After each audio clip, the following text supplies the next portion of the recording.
Hello everyone. কি খবৰ আপোনালোকৰ? আজি মই বনাবলৈ ওলাইছো অমিতাৰ কোফতা। তাৰ কাৰণে অমিতা এটা এনেকুৱাকে গ্ৰেট কৰি ললো। এতিয়া মই এই গ্ৰেট কৰা অমিতাত মিলাম কৰ্নফ্লাৱাৰ। কৰ্নফ্লাৱাৰ মই মিলাইছো 3 চামুচ। এনেকুৱা ডাঙৰ চামুচেৰে 3 চামুচ মিলাই দিছো। ইয়াত গ্ৰেট কৰা অমিতা দুবাটি আছে। দুবাটিত মই ডাঙৰ 3 চামুচ কৰ্নফ্লাৱাৰ মিলাইছো যাতে ধুনিয়াকে মানে সৰু সৰু বল বনাব পাৰো কোফতা কাৰণে। এতিয়া মিলাম জোখমতে হালধি, নিমখ আৰু গৰম মছলা। আৰু মিলাম এচামুচ আদা নহৰু পেষ্ট। এতিয়া অকমান পানী দি গুটেখিনি মিলাই পেলাম। পানী একেবাৰে অকমান দিব লাগিব যাতে এই মিক্সচাৰটোৰ পৰা আমি সৰু সৰু এনেকুৱা বল বনাব পাৰো। এনেকুৱা বনাই এতিয়া গৰম তেলত গুটেখিনি মই এটা এটাকে ফ্ৰাই কৰি পেলাম।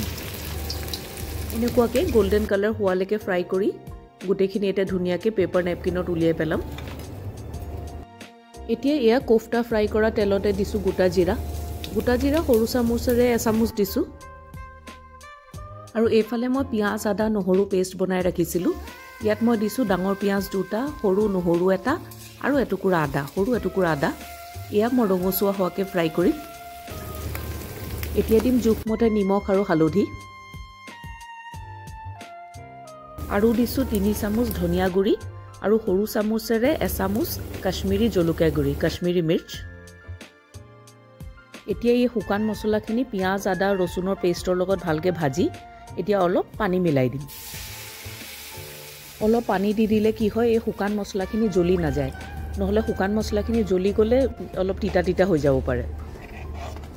এতিয়া এই মছলা মই একদম কম ফ্লেমত ঢাকি 5 মিনিট মান সিজাম। এতিয়া ওপৰলে অলপ অলপ তেল উঠি আহিছে, তাৰ মানে মছলাখিনি পুৰা ভালকে সিজি গ'ল। এতিয়া আপোনালোকক যিমান গ্ৰেভি লাগে সিমান পানী দি, মানে খুব বেছি পানীও হ'ব নালাগে, সিমান পানী দি এতিয়া কোফতাখিনি পানীখিনি অলপ উতল আহিলে আৰু কোফতাখিনি দি পেলাই সিজাব লাগিব। এতিয়া এই কোফতা গ্ৰেভিত বস 3-4 মিনিট মান সিজাম ঢাকি পেলাই। বস কোফতা ৰেডি হৈ গ'ল। আৰু শেষত মিলালো মই গৰম মছলা। এই অমিতাৰ কোফতা ইমানেই বেছি টেষ্টি হয়, আপোনালোকে এবাৰ এনেকে বনাই চাব। আকৌ এটা নতুন ভিডিঅ লৈ সোনকালে লগ পাম। বাই এভৰিৱান।